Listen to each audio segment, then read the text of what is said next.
How's it going, guys? My name is Damien. Welcome back. This is my Flash episode 20 video of season 2, and what an episode it was. I assume you've seen the episode already. If you're here, I do appreciate you stopping by, so leave a like, subscribe for more content like this, and comment down below. As always, share your thoughts and opinions, and we can definitely have an open discussion about the episode. So let's get right into it. This episode was quite amazing, and there's only so much I can say. I mean, I honestly should start a podcast at this point where I can actually ramble on for about an hour about how great the Flash is.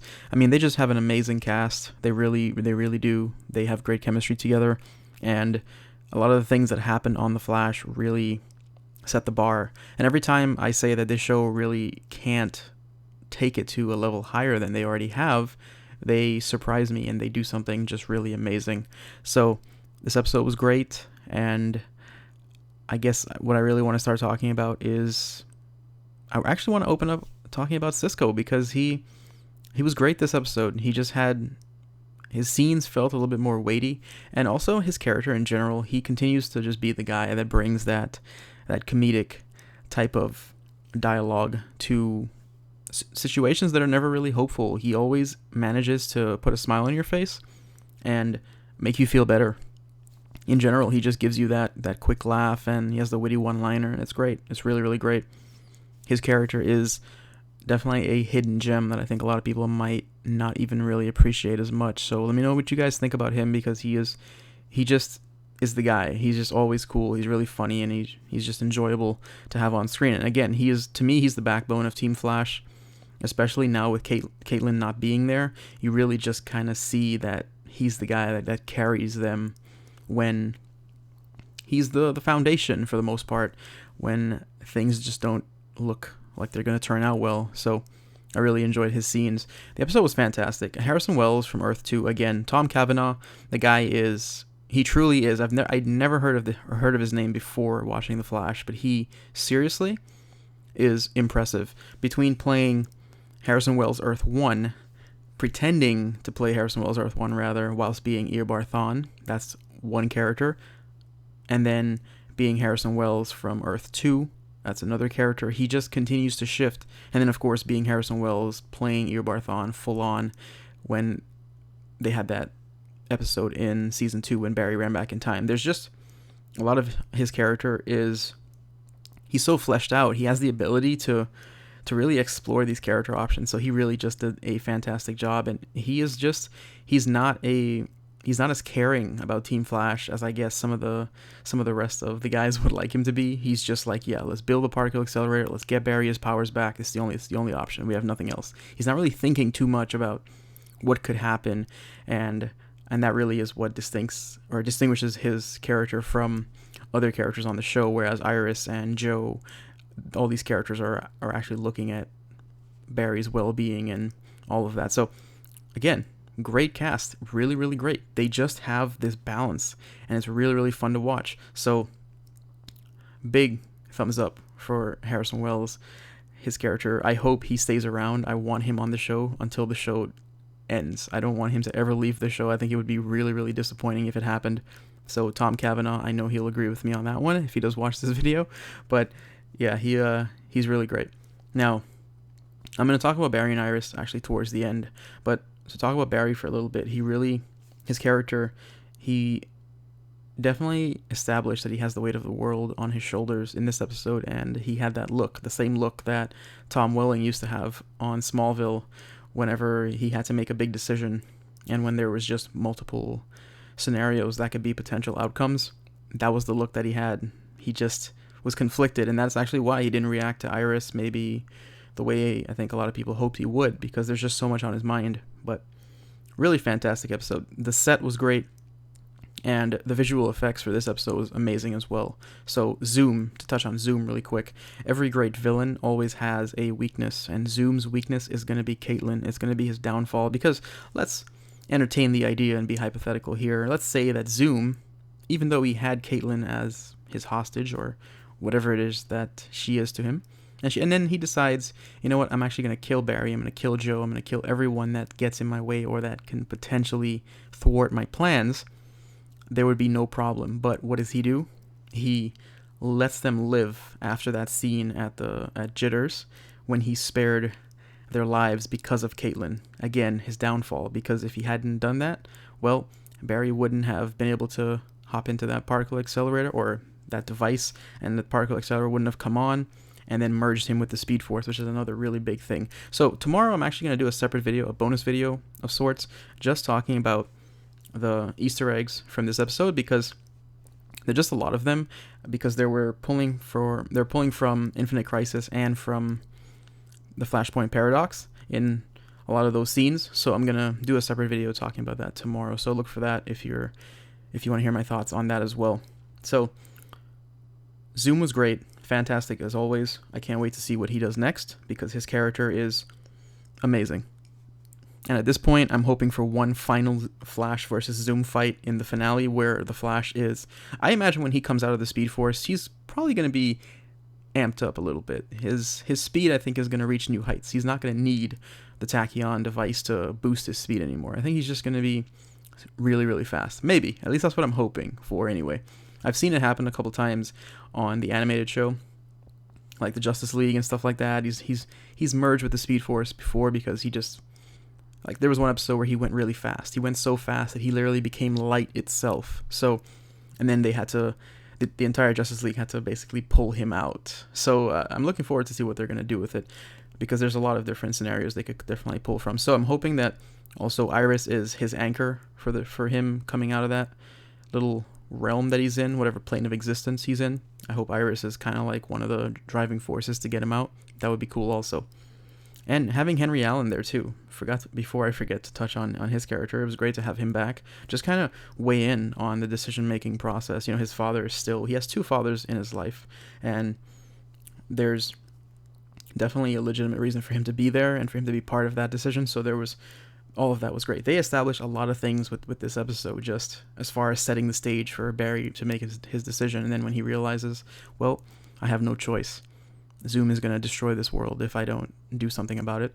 He makes that call. Harrison Wells, of course, goes with it, and the episode ends with Barry being vaporized and transferred to that plane of existence with the Speed Force. But of course, it looks like he died or whatever if you're just watching it from a TV show perspective without any knowledge of what actually happened, or if you really, are just going along with the ending of the episode. So we'll see what they do next week. That was a fantastic episode. I really, really enjoyed it. I give it a 9.5 out of 10 for so many reasons, and there's just a lot more they can do. So let's talk about Barry and Iris, because I know a lot of you guys want to hear my thoughts on the two of them, and where to begin.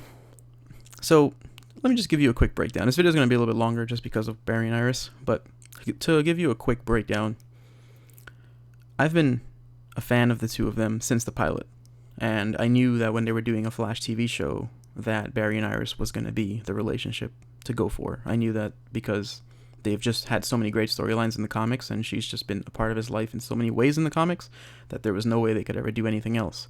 And when Patty came on, I knew that she would be a love interest for a while, and she's great. I have nothing against Patty Spivot. I enjoyed their scenes together. I posted their scenes together. I did commentaries on it. They're fine, no problem. But after a while, you just have to look at the Barry and Iris relationship as fate. That's just the only way you can look at it, because she said it herself. They're married in the future on their Earth. In Earth 2, they're married. There's only so many different scenarios you can hear about before you have to say, well, yeah, I mean... And I feel like the show did a good job of not kind of making it feel like Iris just was like, okay, well, I guess the gods are trying to tell us something. And she came to that decision on her own, and it was great. It didn't feel like they were kind of pushing the idea of this fate notion on her. So, but I use the term fate because the two of them, they're just meant for each other. Every once in a while, you meet somebody where there's literally, you can't find a single reason for you not to be together. And the foundation of their relationship is why I have always been a big fan of them. They have a lot of the similarities of Stefan and Elena. So if any of you guys have been with me for a long time, then you know how I feel about them. But Barry and Iris, they had that structure, that foundation from the beginning where they were just really, really good friends. And for me personally, the way I view it a lot of times anyway, is if I can't be friends, like just good friends with a girl that I would date, then it's kind of hard to really, I mean, I would see it like I just have to be really good friends with her to really love her. So, and if you talk to some of my friends or some people that I know in my life, you would hear them say the same thing about me. So they know that the hopeless romantic notions that I've had for like years at this point, they don't go away. So naturally, Barry and Iris, I would gravitate towards them. And I've enjoyed their scenes together for a long time, and I love their dialogue. I love their honesty. I love their communication. I love the fact they rely on each other. I love that they have this trust. And even though, they weren't together for a while, you can't really fault Iris for that, because she was in a relationship with someone that she actually liked. I mean, she loved him. So it would be wrong to just kind of discard Eddie Thawne and then just run to Barry because you find out that he's in love with you. But now that they've had this time together, they've grown closer, it's the perfect time to bring them together. They just have that balance, and the two of them together are they're just meant to be. So I don't know how else to put it, but I really, really like them. I like them together a lot, and their scenes are never overwhelming. Sometimes I'd like to see some more scenes from them, of course, but their scenes are never ever too much. They always have a nice balance of just 3 minutes, 4 minutes combined scenes throughout an episode. Every once in a while you might get one with a little bit more, but for the most part, that's just what they have. They never have too many scenes that dominate, and the storyline is never really built around them exclusively, kind of like what Arrow does with Oliver and Felicity. They don't do that here. So you have just a great amount of entertainment all around. You have this great story going on with Zoom, and all these other characters get enough screen time, and it doesn't happen where you just have Barry and Iris scenes all the time. But when you do have their scenes, they're weighty, they're super like meaningful or emotional, and they're well received. And that is the best thing you can say about Barry and Iris if you really analyze their relationship. Their scenes feel real, and they handle that level of emotion where you receive it in a way that you want to see more. They give you just enough for you to be like, okay, they're great, I want to see more scenes with them. So let me know what you guys think. And as far as their scenes tonight go, I think I pretty much covered how I feel about the two of them, the intensity of their scenes and their emotions and all of that. But it was great, and Iris finally confessing these feelings that she's had for Barry. She realizes that she could lose him and she might never see him again, because this particle accelerator, you don't know what's going to happen. So you have to, this is your chance. You don't want to lose him without him knowing how you feel or telling him something really important. So she told him, and I think a lot of people, even myself, was hoping maybe he would say something more.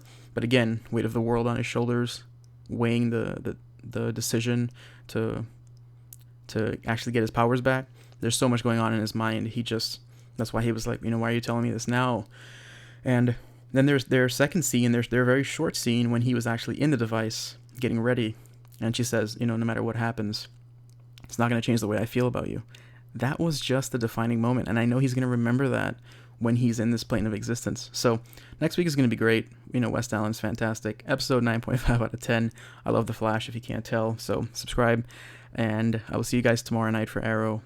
Leave a like on the video. I do appreciate the support on this channel. I'm almost to 1,000 subscribers, which is more than I thought I ever would have gotten on here, and I'm almost to 22,000 on my Clips channel. So I'll see you guys later. My name is Damien. WestAllen is the best.